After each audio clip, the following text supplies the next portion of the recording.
talk about Grandma and Grandpa Mac and tell me about them. Like, what were they like? What were they like? Or some stories about them? Grandpa Mac was all a ball of fun all the time. He could do a lot of things around the house. But Grandma Mac was, she was born, she thought to antagonize poor old Grandpa Mac. She would chew him up one side and down the other, make any difference what in the world the deal was. She always took the other side. And then you'd wonder how he'd stay with her, you know. Why in the world would he keep her around or something? But they had already had a son and lost him. He died young. He was 47. He was a pro ball player, played for Major League. He was a catcher. And he must have been a lot younger than old Dizzy Dean, but Dizzy Dean wanted him to catch for him when Dizzy threw his right arm away, and he wanted to try to come back with his left hand and left arm and throw pitch with his left hand. It's almost impossible. But Mike went with him, and they went all over trying to get on, you know, Major League ball clubs and game teams, but he never was successful in getting on a Major League team without trying to come back with that left hand. So they wound up playing for the Little League, and they were playing ball in Oklahoma City. And they played for I can't remember, but I think it was something about the Oklahoma Oilers or something like that was the name of the team. And they were out on the ball field practicing. And Dizzy Dean was trying to pitch with his left hand. And sometimes he'd try to come back with his right hand, but his shoulder was all torn up, so overdoing it. And so he got upset one day, and he told Mike, he says, Mike, just quit this ball game stuff. He said, I can't come back and pitch, and you're getting too old to catch. So it threw their mitts down on the ground in the middle of the field out there, and they had talked about it, so the news media had gotten a hold of it. And the, I guess you'd call it the Ford Mercury or Mercury Ford agency there, drove two Mercury automobiles out onto the field and gave each one of them a Mercury automobile. And Uncle Mac brought his back, and of course he married the second time, and he had a interest or a craving, always wanted to be around animals, cattle and horses. And I know we had a lot of fun with old Mac. He was big and heavy and stout, and big. I guess he weighed about 200 and probably 35 or 40 pounds. And my brother Maury and a friend of his, Scott Coog, they drank whiskey a whole lot, and they went out and go in to do work on cattle while they were about 3/4 drunk. And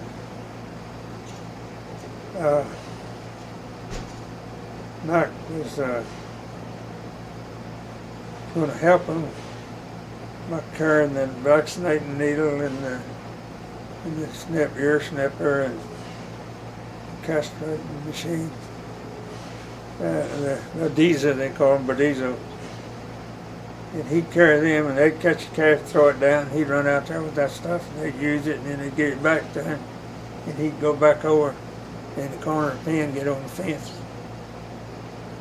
So Mara and Scott were kind of had a lot of fun all the time. And so they had little Bremer calf, and they'd beller. They always just bawl and beller when you catch them.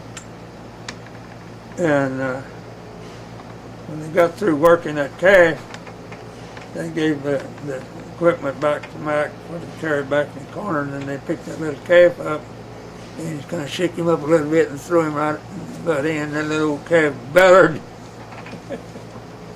Bellered right in the seat of his pants and just scared the snot out of me.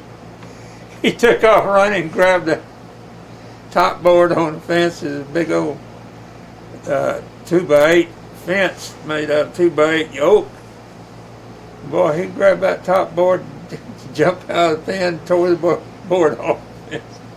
Fell down with all that equipment, and the little old calf was just bellering, and he was scared old Mac to death. He was just, you know, morning said, "You ain't got no business fooling with cattle." And that old calf there couldn't hurt a fly. And they scared old Mac quit messing with cattle, but not very long. He came right back and started again. But when old Mac died, I had some cattle he had. And so when I sold them, gave the money to his wife, she had no idea what cattle were worth, you know. And he had, I think, his 11 head. In that stack of money when I sold the cattle sold it to some people right out there, you know, Colash family. They bought them and paid cash for them. And I gave that money to his wife, and she just couldn't believe that there was that much money in cattle business. She thought Mike was kind of playing around with some cattle, but he built up a pretty good herd, that is, I did for him. He wanted to keep some place for him to graze all the time. It's kind of, you know, a whole lot of work for me, but, you know, I thought a lot of old Mac, so I did all that work for him. And I sold those cattle and took her the money. She said, "Well, how much of this is for the cattle?" I said, "That's what the cattle brought, all of it." And she said, "My gosh, I never dreamed there was that much money in those cattle." She says, "Here, you take half of it." I said, "No, it's all Mac's.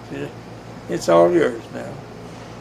But anyway, Mac was a pretty good guy anyway. He took, because when he retired from the playing ball, he started working for the telephone company.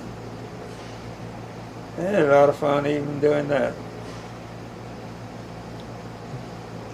How about his dad and mother were equally proud of him, and then they had Eileen, and then they had the youngest boy, and then him Arthur, after his daddy. But they were very different. Grandpa Mike would do anything for anybody and always think about having fun with somebody. And she was just the opposite. She would find fault with everything anybody did for her. She was a very peculiar person. Fortunately, I managed to get along with her real good, but she gave old man, her husband, Grandpa Mike, a very bad time, all the time. And everybody just laughed, you know, because they knew how good a guy he was. And that just made it worse for her. She just get madder and madder. But no, she wasn't a very, very pleasant person to be around, and she had her good traits in her, but she had more bad traits than she had good ones. And what are some stories that you can tell about them? Huh? What did they do for a living? Well, Grandpa Mike, of course, worked in the mattress factory. He built mattresses for a Verona mattress company. And all kinds of odd jobs around the factory. In other words, he'd deliver a lot of stuff sometimes. Take one of the company trucks and deliver it to Stowers and different furniture stores, mattresses and couches they own. what do you call it? They'd take the frame of an old couch and make a new couch out of it. And they're real good. They had some good people working. But no, Grandpa Mike was, everybody loved him. Nobody did have anything against him. Except one time he was delivering some stuff, merchandise from the factory to to different stores in town, dealers, you know. And a couple of guys didn't like the way he was driving or something, and they kept haunting him, pulling up beside him, yelling ugly things at him.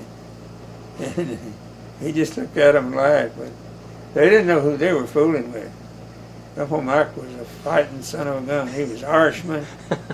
And when he drove that truck into the driveway at the factory, he got out and went inside, and they followed him up to the door.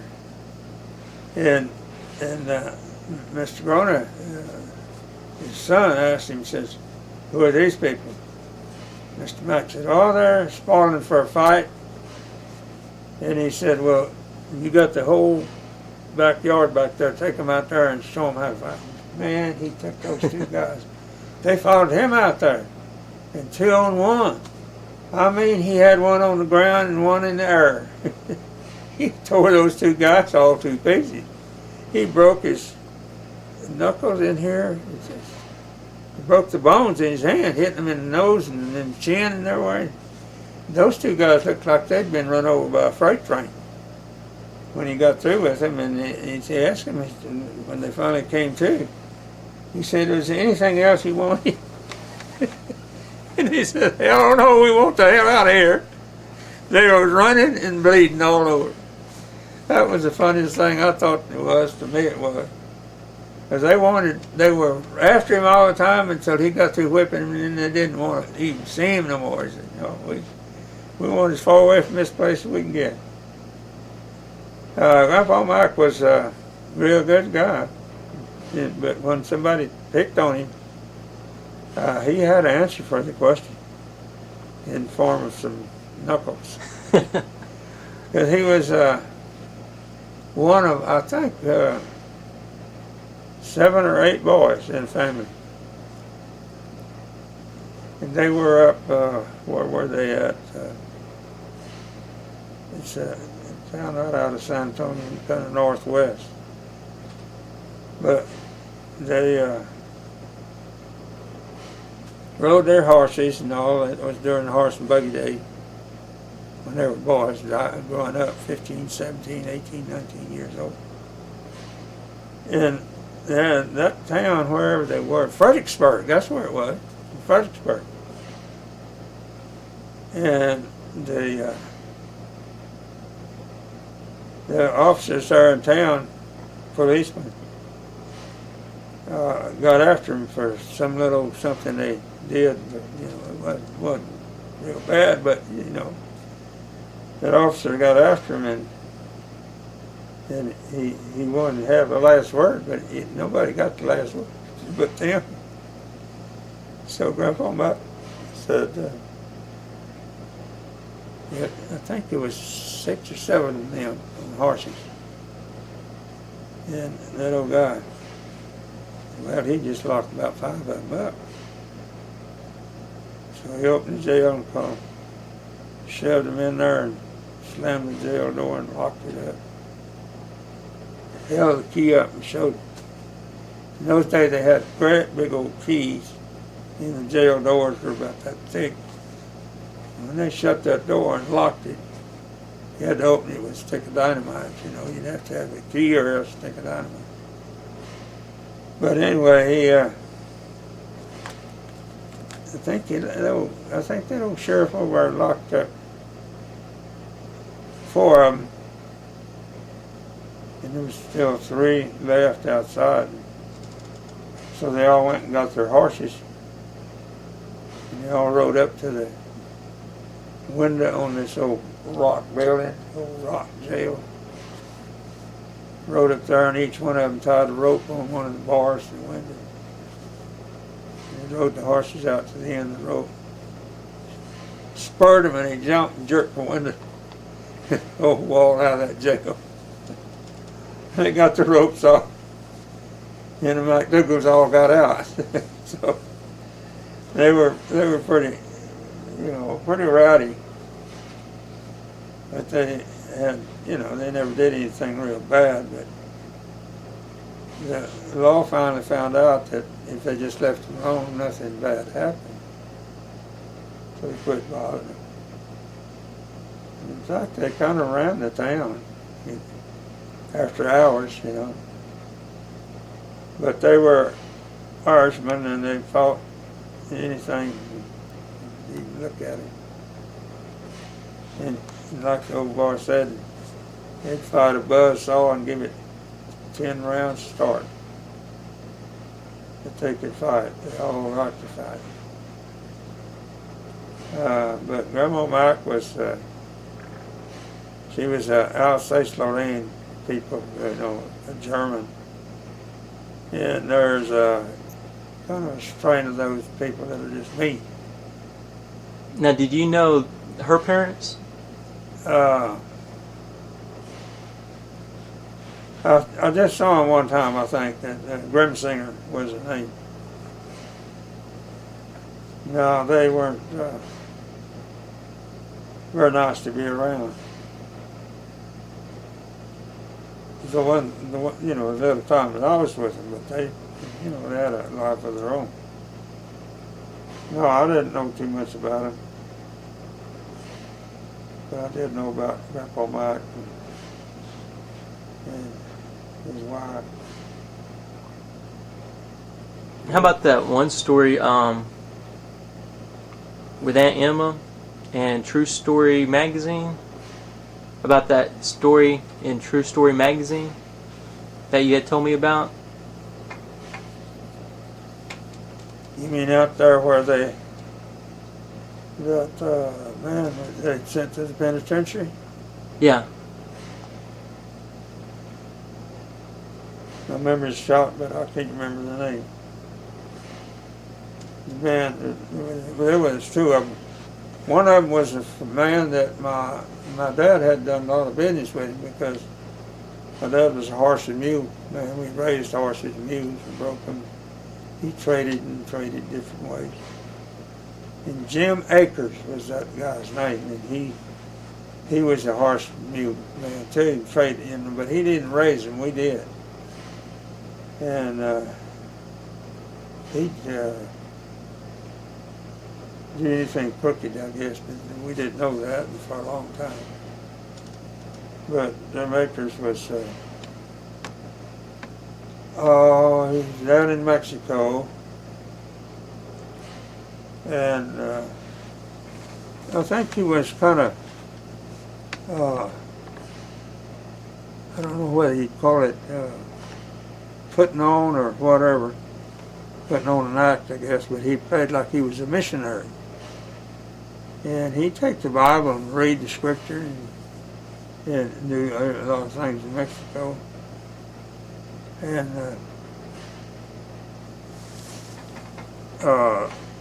the other fellow that I can't remember his name, great big barrel-chested guy, he drilled water wells and worked on windmills and pumps and stuff.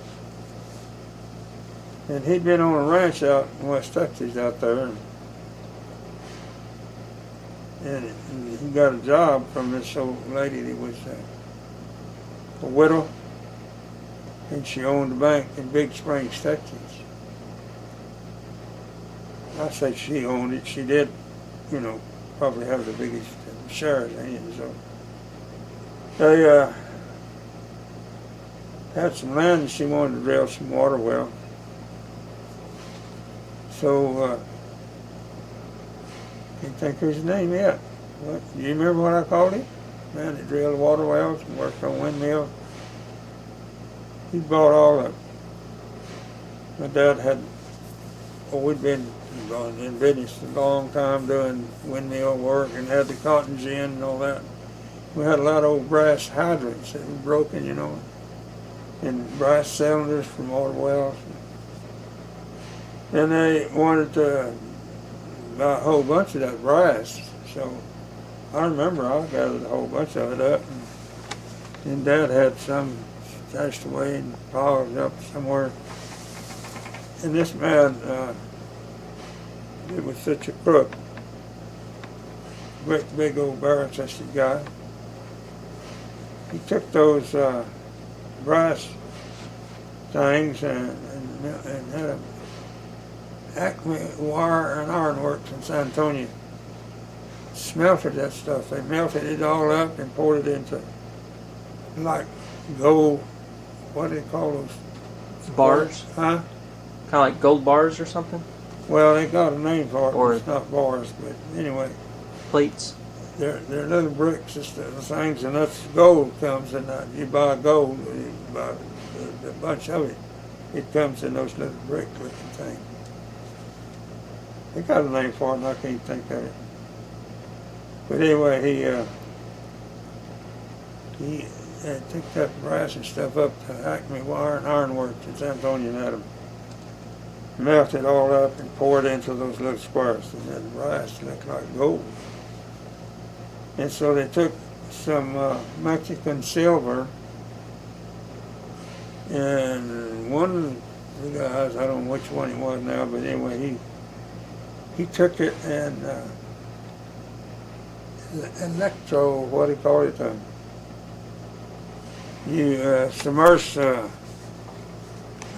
piece of metal of some kind in this liquid, and on the other side you submerge a piece of silver. And you hook the electrodes up, electric, current, and that current goes through the silver and goes across over here, and it just gets all over whatever this other metal is. And they call it something, electrocoat or something like that. Anyway, I could do it. I know I have done it. I did it in class in college when I went to school. And anyway, he coated some of those brass bars with silver, 2 or 3 of them. And then he took some real silver, Mexico silver, and it's cheap compared to the silver from the United States, and had it made into those little tubes, about 4 or 5 of them. And they used that for their trickery they were fixing to do. And this old lady had this big ranch out there, and she was having, I think it was named after one. This man drilled water wells for her. And he got the idea how to swindle her out of a lot of money. Jim Akers and him together. So Jim Akers found a family down in Mexico that did have a map, authentic map of the land where she had a ranch out in West Texas. Of course, it was Mexico then, and they had the map. It was an authentic map too. It was real, and it showed where the certain time of the year,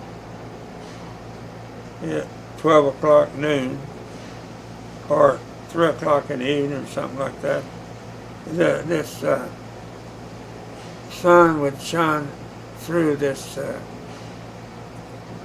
big rock or something there and cast a shadow,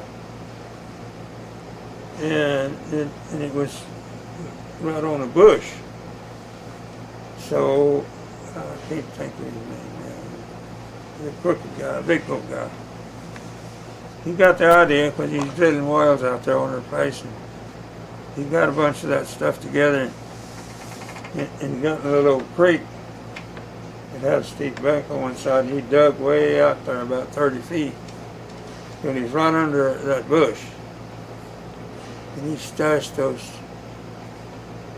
bullions, I think they call them, or whatever they were. Supposed to be silver and gold, and they were brass, And he put 2 or 3 of them under that bush.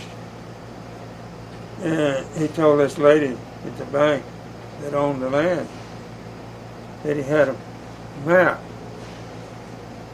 located, and Jim Akers had located it while he was a missionary in Mexico, which was a lie. And he said that I can buy that map, or part of it anyway, because it shows that there's some money buried on that place. Anyway, this man's name I can't think of, but he's the one that dug the little tunnel out under a bush and stuck some of those bars of silver and gold and stuff under there and packed it real tight and came going out and packed it all the way out to the, and then of course threw some brush and stuff over it. And he picked that bush where the sun came through, the sunlight came through a thing, and right on a certain time of the day, he was right on that bush. And that was supposed to be the man, he swindled that old woman out a bunch of money. Yeah. Thousands of dollars. I guess you could say over 100,000. Anyway, he started, he told them where all this was, that the map showed where it was, a certain day, time of day, the sun would shine, and they come through rocks and stuff and cast a shadow. That's where that bush was, and he had tunneled under there and buried that fake money under there. And so he got her to let him dig, because he knew what was under there. And her son-in-law was working in her bank she had in Big Springs. So he got out there with a movie camera and watched, covered the whole thing while he was digging, and he dug up, that bush came up, and there was this money, with gold bars and silver bars and stuff. So they got that, and it was genuine silver, because you got Mexico silver was cheap. But the gold bars were electro-coated. Well, it's electroplated. It's electroplated. They sent this brass bar down and then put some gold stuff in there. It was gold, and the current, electricity carried through the water and then deposited. Coated. I did that when I was going to school. I used that electroplate stuff. Anyway, this guy, her son-in-law, he had an extra sense of some kind, and he kind of sensed that there was something wrong, something crooked going on. But he took those movie pictures of everything. And then it came up that there was another map available, and she wanted to buy it from this guy in Mexico. And that's where they were getting their money out of that old lady, buying a blooming map. So she fell for it. She bought that stuff. He'd come back and they'd dig up some more, and then he'd say, well, there's still some more money buried here, but there's still a piece of map. We just haven't got it yet. That poor old lady was gullible, and they took her for a cleaning. And they did. They got a lot of money out of her. Oh, probably $200,000 or something like that. Yeah. Found the maps around that were old, and he'd make a deal with him that she wanted to buy part of it with so much money. And he'd come back up here and get the money, and about 10 times as much as they really asked for it. And then he'd buy the maps and have the rest of the money left over.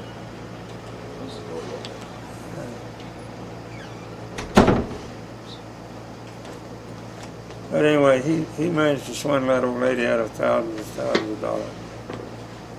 And it's his son-in-law suspicion that it was something crooked, and he was taking those movie pictures of everything that went on. And of course, when they decided to dig that up, well, they did, and they found the money. And he was still suspicious, so he stayed with that idea. And I can't remember, let's see how that happened. She had come up with $200,000 for him, you know, to buy the maps with a little bit at the time. And so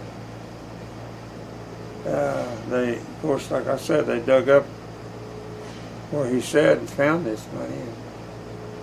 And his son-in-law was in the bank, still suspicious, and he kept taking the movie.